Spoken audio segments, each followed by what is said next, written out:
Hello, everyone. Today I'm going to speak about external development. And I'm going to start with this question. What if you have a vertical slice, a publisher deal, they want to launch in 12 months, but you know that you can only do it in 30 months? I'm going to be talking about that later. About me, I'm Steve. I'm based in Singapore. I've been 25 years in Asia, which basically means I started working when I was 7. And I've been in game production and publishing all of that time. I did some time at Electronic Arts looking after publishing for Southeast Asia. I did some product work at Unity. I've been working in mobile game studios in Singapore running production. And I'm now with TransPerfect Games, which is an external development company. We help studios with their production needs, whether that is art production, localization, QA, porting. I'm going to use outsourcing and external development quite interchangeably during this presentation. But for the record, there is a slight nuance between the two. We usually call outsourcing work that is spec execution work that is relatively simple to understand and to hand over to a team, while external development tends to be a lot more collaborative, and that's where you want to have team really work closely together and integrate their workflows. But I'm not really going to stick to that. I'm going to call it outsourcing external development. Just know that there is some nuances. What can you externalize? The answer is pretty much everything. We talk a lot about art outsourcing.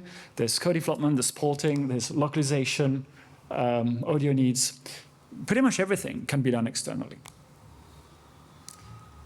So this is a reputation that outsourcing has had for a long time. Take work, spec work, throw it over the wall, wait for something to come back, and hopefully it's going to come out good. It's not like that anymore. I'm going to go through 3 myths just to see what you feel about outsourcing. The first one is this, outsourcing is taking a gamble on deliverables. It's exactly that picture earlier. You're just going to throw it over the wall, wait and pray, see what comes back. How many of you actually think that way? Show hands. Okay, you don't. That's great. So I'm not going to spend a lot of time busting these myths, but really one of the points I will be making throughout this presentation is that the reality of successful outsourcing is really in collaborative partnerships. And that means also that what you get is a direct factor of what you put in. But it is a solution that can really work for studios of all sizes. Myth 2 is it's all about cost cutting. Same, show of hands, anybody thinks that way? Okay. Well, it did start that way, right? And Electronic Arts was probably one of the first companies to externalize, because they had games that were getting increasingly complex and that required increasingly large workforce to produce, especially art assets, and they decided to outsource that to cheaper locations. So that is how it began. But you will see, we'll talk in this presentation about why it's not all about cost cutting, and there's other benefits, specifically access to specialized skill sets and the ability to scale. And last myth, it's only for studios with money. Again, I promise it's the last myth. Okay, well, if you believe it is not the case, it's good, because really it isn't. It does require that you have some funds to spend. But it is, outsourcing is a way to actually gain value faster, because there is expertise that is, first, not necessarily more expensive than generalist work, but you're going to get a higher ROI by bringing a team that has deep expertise in the field that you don't have. So it's money well spent. It's smart value in a way, and this is why outsourcing is not necessarily for the studios that just have extra money to spend. So when I ask around about what is the problem statement around outsourcing. Why should I outsource? This is usually what I hear back. I need skills, which one, I don't want to learn. I'm not able to find, or I cannot afford to wait to bring in. So skills that you don't want to learn. For instance, localization. Like, are you going to learn all of these languages? No, I mean, if there's anyone who can speak fluently, natively 10 languages, please let me know. We want to hire them. But localization specifically is the type of skill that you don't necessarily want to learn. There's the skills that you cannot find. Specialists that are just hard to find, that you don't have near you, and that you want to bring on board. And there's also the ones, so an example of skills that you cannot afford to wait to bring in. Imagine you're building an art team, and you have your concept artist, you found your animators, you're not finding modelers, and you want to hire well, so you don't want to rush the hiring. And what are you going to do? You're not going to let your team sit around. This is an example of, for instance, a temporary capacity need that you could fill because you don't want to wait until your team is complete to start your production. It could also be to address long-term capacity needs, where you decide that you need to scale your production now that you're clear with the direction your game is going, and you have reached a stage where you can just scale that execution, and you want to do that externally rather than internally. And I'll explain some cases of why and how you can do that. So what if it doesn't happen? Like, what if you don't have access to these skills? Well, you waste time figuring things out. Sometimes for mediocre output, like, let's be frank, like you can spin your wheels all you want on a problem that you don't know. You will never be as good as someone who's done this for 10 years, for 15 years. Or you'll lower your game's quality benchmark instead of elevating it. You'll stall progress on certain areas. This is the example I was giving earlier about like waiting for the 3D modelers to come in. And that creates bottlenecks and delays. Your team gets overwhelmed with busy work instead of focusing on the creative stuff. I'll come back about this later, about how you can free up bandwidth for stuff that matters. Your team burns out. We've heard about this in the keynote this morning. Or it progresses too slowly, and it causes pressure from publishers. Some people call me a pessimist, but this is how external development can help. So I touched on this earlier. Experts are worth every penny. Trying to figure out something that you don't know, it could be something that you want to learn, but gaining access to teams that have solved the problems that you're facing, and they have that expertise, this is not just buying you time, right? You're actually getting years of knowledge that come directly at your service, and that allows you to ship a better game. And it's not just about getting that better output, it's also you're going to learn from those partners, because if you're into a fruitful collaboration, they'll be able to suggest optimizations that you wouldn't have thought of, for instance.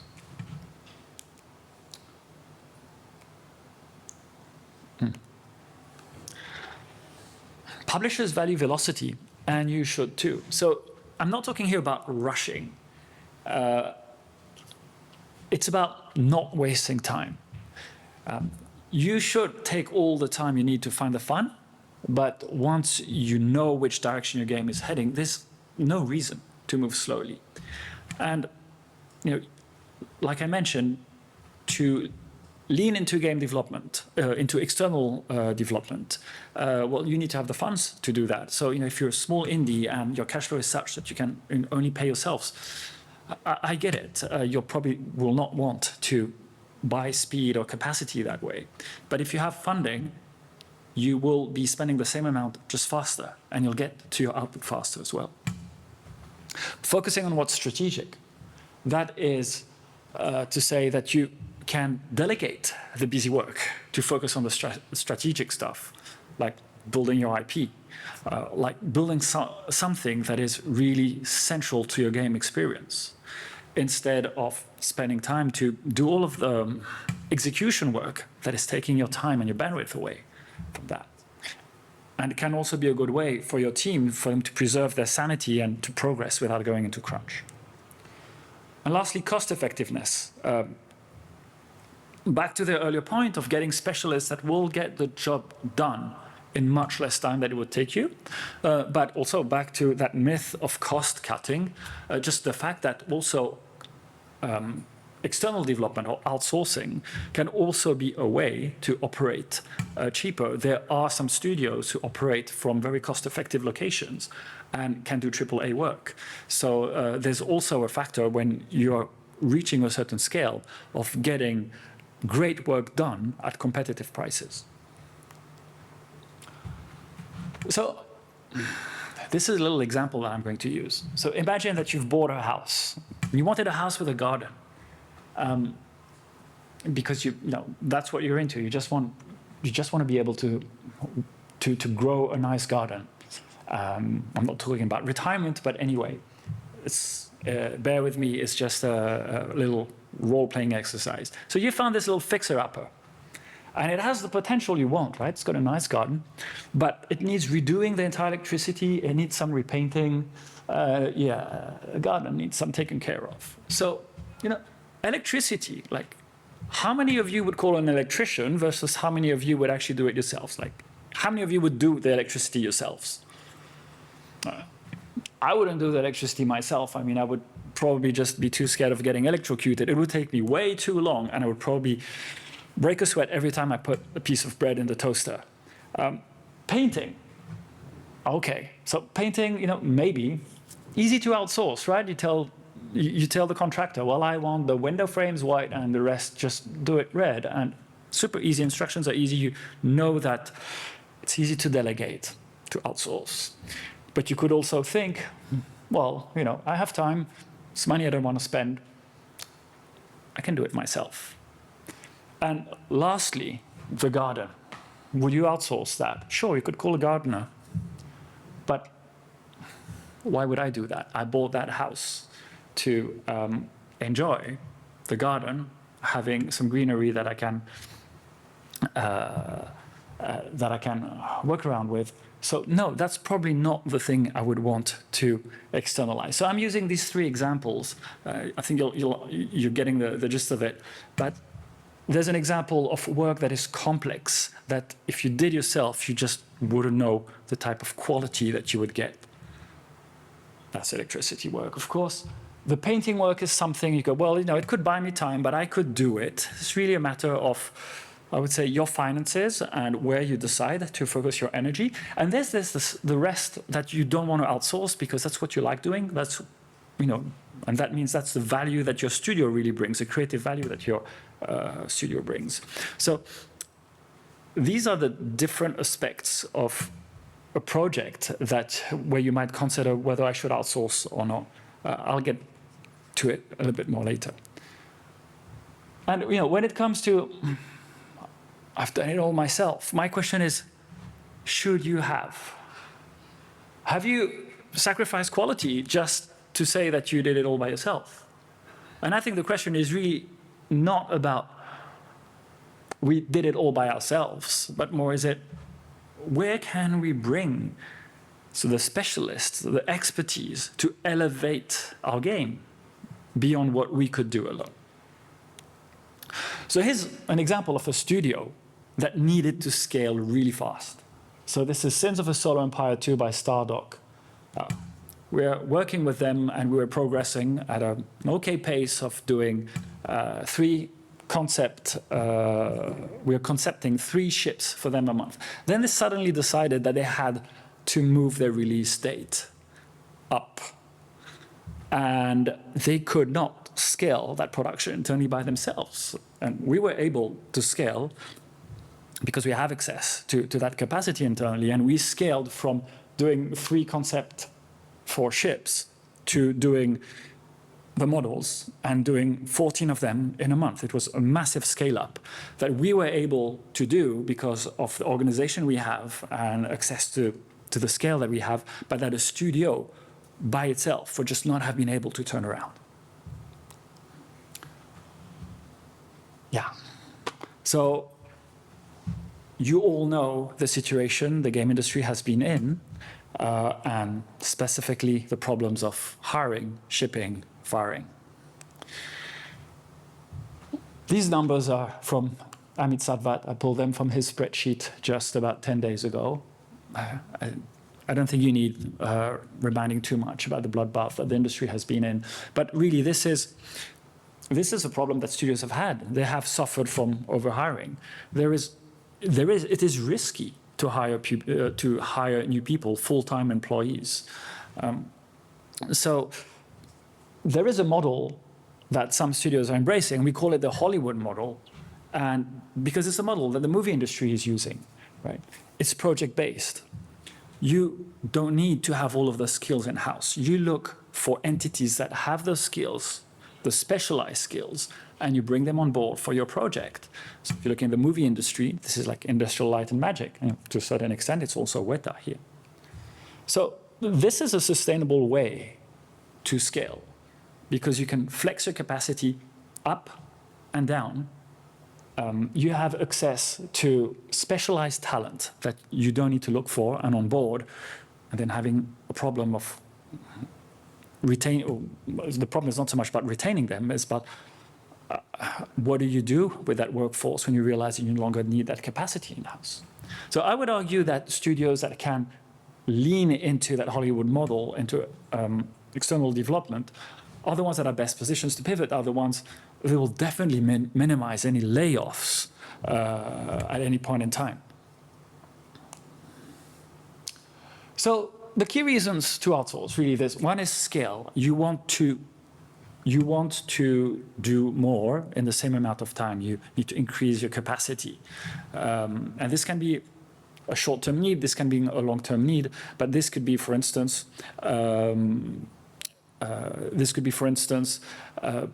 building an external art pipeline through an outsourced studio so that you can get your props, your environments out faster than you could alone.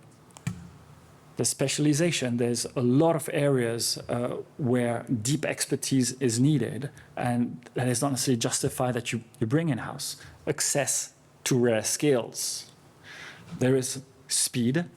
Speed and scale, there's maybe a slight nuance, and a good example of speed, and especially here in New Zealand, where the time zone is such that you're many hours away from a lot of other outfits. There's the ability, for example, for QA, to be able to upload a build at the end of your day, have a team on the other side of the world do the QA while you sleep, and when you come back the next morning, your Jira bags are in, and you work on the fixes, upload the next build, etc. So this is a way to also benefit from speed.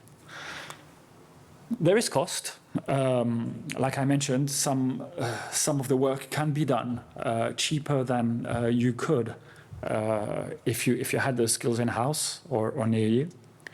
And there's that ability to focus on what matters, to delegate the busy work to an outsourced partner. And different studios really have different needs and different reasons to outsource. So in this case, right, it over-indexes on specialization. This could be the case of an indie studio with a handful of people, and these people so either they're coming from a very specialized background or they're all very generalist, but imagine there's 3-5 people, you have probably gaps in the skill set. And at some point, you're going to need, for instance, you're going to need some, I don't know, like networking code experts, or you're going to need some VFX experts, and nobody in the team is able to do that. So this is where you go and seek out those specialized skills. Another scenario would be you want to scale your asset production.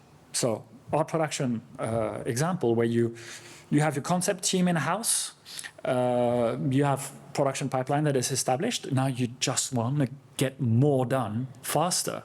So you need access to capacity, and that means you get scale. You can also get speed, and that also allows the team to focus on the concept, on the IP, rather than invest their time in all of the 3D pipeline. This would be an example of a Hollywood model where you decide to operate with as lean a team as possible in-house, and then you seek out the specialized skills. You get scale. You can probably also build cost efficiencies, etc. So every needs are different. Every studio's needs are different. And the big boys outsource too, and for the same reasons: for scale, for skill, for speed, for cost.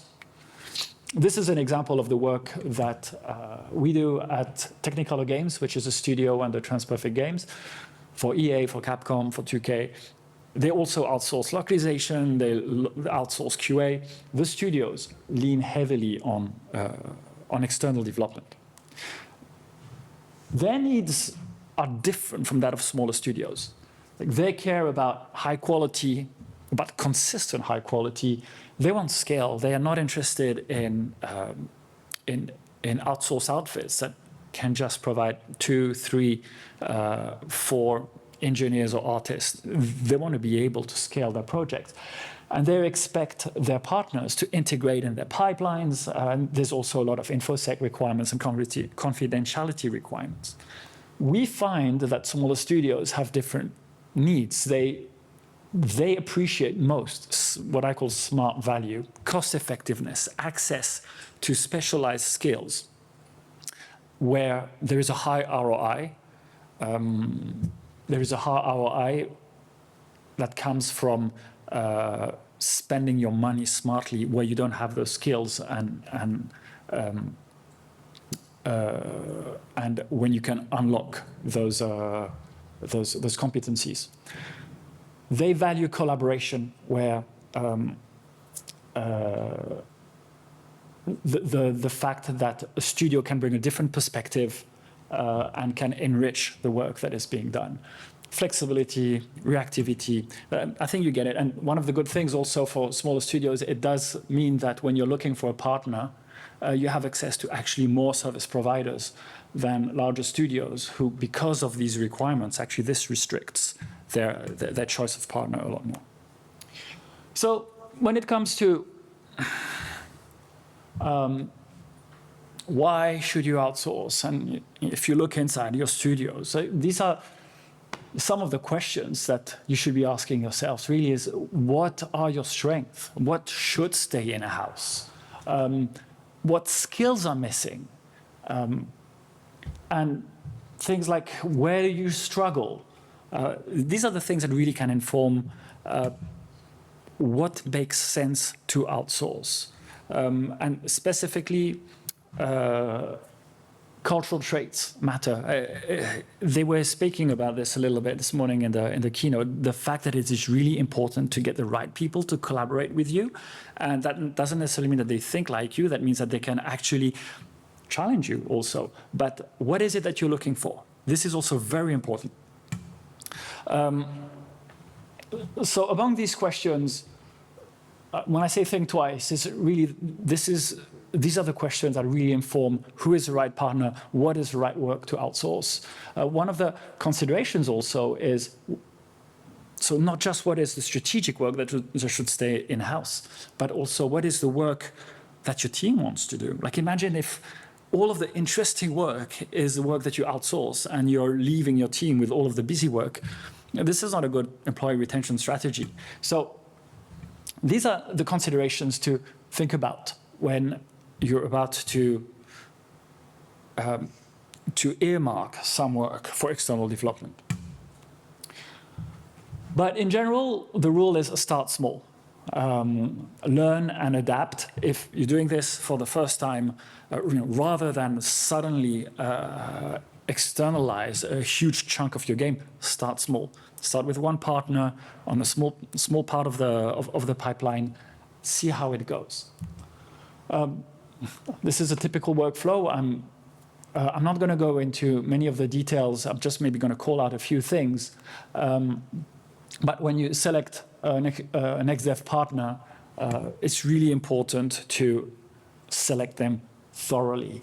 And I really recommend that if you're having several partners to bid for the same job, that you really compare them apple to apple. I can expand later if some of you want to come and discuss about this, about some of the tips to do so. But the idea is really to have one process, put all of their vendors through the same process. This is the best way to really know who is going to be the best partner to work with. And there are some areas where you don't have the expertise. And this is where it's okay to ask. I mean, you should ask if you just don't know that area. The problem is that you don't know if you're getting good work. So my advice here is really be curious about the process, ask questions, understand what to base milestones on.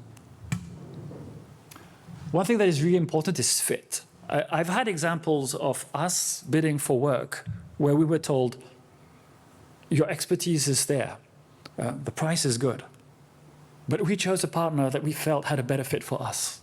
Right? And what does fit mean? It can mean many things. And here in New Zealand specifically, it can be being on the same time zone or being close enough, right? But it can be really about just the way the team communicates, about that collaborative approach. Is that a team that really wants all the work spec'd out so that they can execute, or they're really willing to engage? Are they flexible? It can be something else. Onboarding, I'll let you take this in. But onboarding is really an important aspect to, you share your project vision, you set clear expectations. This is where you define your interfaces, your comms channels, your collaboration rituals. This is a very important part in the process, just to make sure that you don't operate on tribal knowledge and that you give your partner, that you set up your partner for success. Right. Who's been guilty of that? I mean, I have. Too many people to quote. And communication is really important. There's a lot of things to take into account: cultural differences, having clear communication channels, touching base on a frequent cadence, documenting. There's questions all the time. Document. Ultimately, transparency builds trust. Communication is a super important part of successful external development. So yeah, common pitfalls: rushing vendor selection, depending on tribal knowledge, lack of feedback. It is really important to tell your partner that they are on the right track and to course correct, and ignoring cultural fit. It can seem like a small orange flag at the beginning, but it feels like it at the beginning. It will probably come and bite you back along the way. So fit is really, really important. And the best practices of those, right, is really screening your partner's story. Make sure that you get the right partner for you, for the job at hand. Document. Again, don't rely on tribal knowledge. Communicate clearly. And once more, start small, learn, and adapt. You've all heard about this game, right? It was one of the biggest successes of this year. And it was much talked about that this was a team of 30 people. But if you actually go and check the Moby Games credits, there were over 400 people involved. And sure, that includes the publishing team, the distribution team, probably the lawyers also who were involved. But that game was built by way more than 30 people. And it's safe to say that the people actually contributed to the game itself were in the lower 3 digits. In summary, external development is opportunity, not compromise.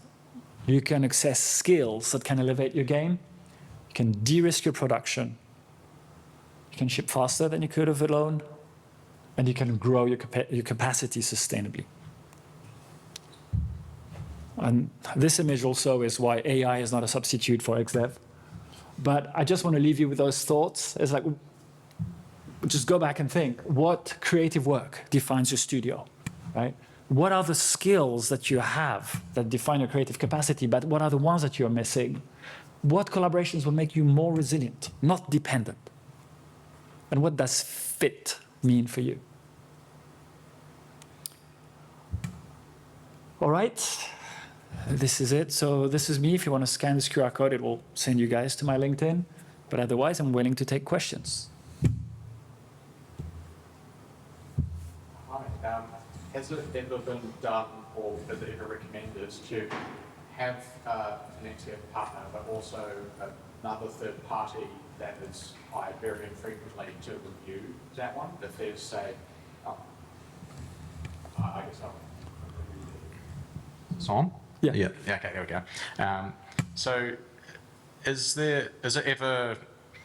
Have you ever seen it been done before? Is it ever recommended to have a third party be, like their work output be reviewed by another third party, especially for skills that your company doesn't have, so you don't know how good is, or the duration that they really should be getting that out within? Yeah, so see, the large studios have people whose title is external development manager, right? And their role is to make sure that they find the right partners, they screen the right partners, and these partners provide the right level of quality. Smaller studios don't have that, and this is exactly where the challenge is. So there are some people who provide that type of consultancy to make sure that they will match a studio with the right external development partner. But otherwise, that's the part that I had to rush a little bit, but it's really about that screening and onboarding process.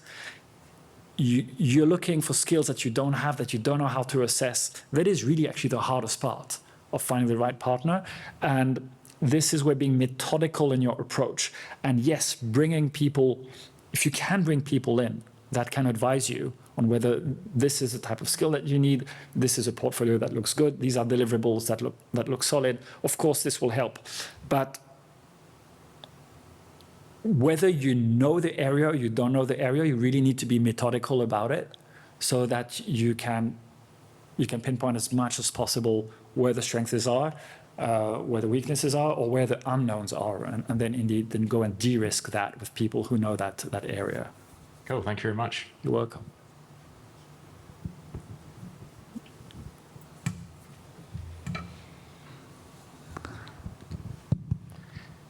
Hey, thank you for sharing. I just had a quick question about IP and IP protection in the process when you're working with external developers. I know like many processes are put in place, NDAs and things like that, but how have you seen it thus far, like when studios are trying to share their vision, their project and all of that, but at the same time protect it from being, poached or stolen or taken away and run? I would say it's not a problem if you are partnering with a reputable outsource partner, because one of the first things you will do is sign an NDA. And a lot of studios really don't want to engage that conversation until this is in place, because they will be sharing sensitive information about their IP, about their release dates, about their workflows. So that trust needs to be there. And trust is really central to, any partnership really. So it's no different for external development. You need to build that trust. And you will not be able to get a fruitful collaboration if the studio is withholding all of that information. It means you're not communicating the vision. That will not allow the outsourced team to give their best work. So I can't really speak to issues where, I can't speak to issues where IP was not protected. I've heard some horror stories of, we outsourced this, and then, some of that leaked. This is a big problem, right? And this is where, when you screen your partners, this is the due diligence also that you should be doing. Is that a reputable partner? And you can probably look at their list of clients and say, if they still have those clients who are reputable clients, it probably means that they are trustworthy. Transparent trust is really everything. And if you're partnering with a studio that you trust, you will not have these issues. But of course, you have to put all of those protections in place.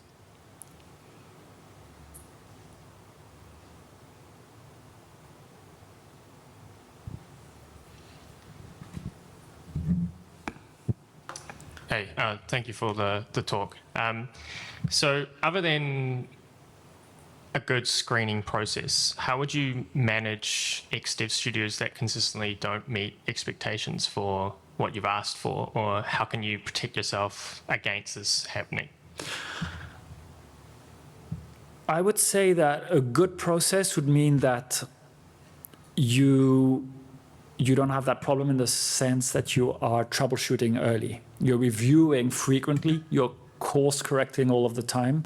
If you're in a situation where you're just waiting 2 months for a deliverable to come, and then you just let yourself be surprised by the quality or the scope of that deliverable, and go, that's not what we wanted, that's not what we told you.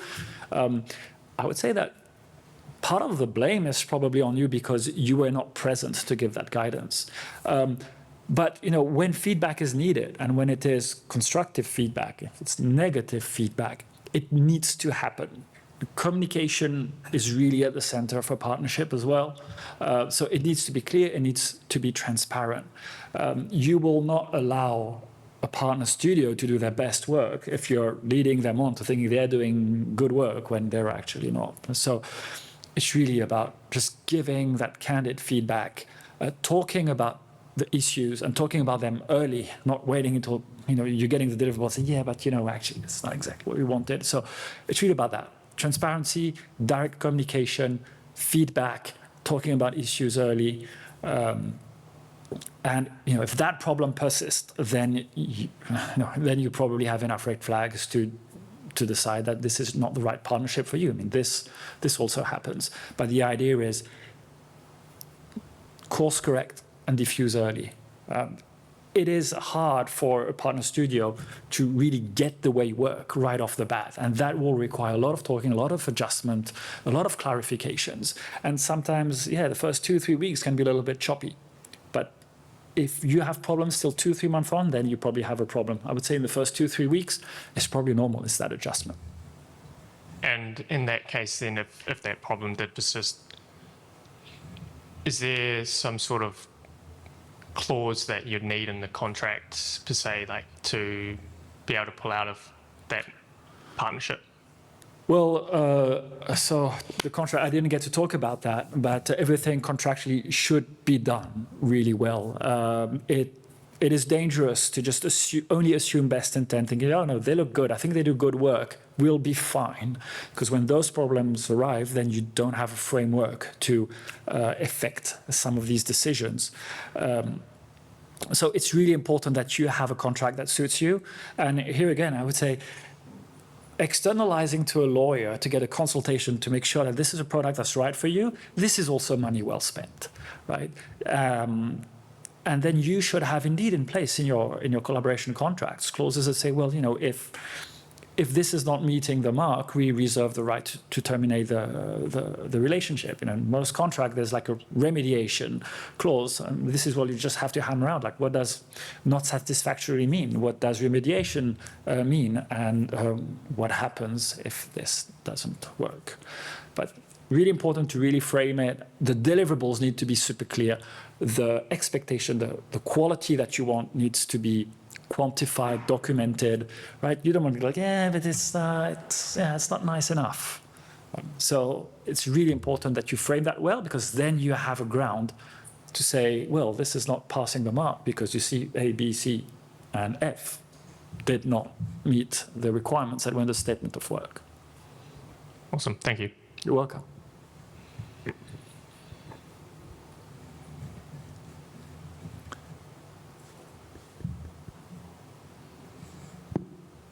All right. Well, thanks, everybody. I appreciate you coming, listening to me.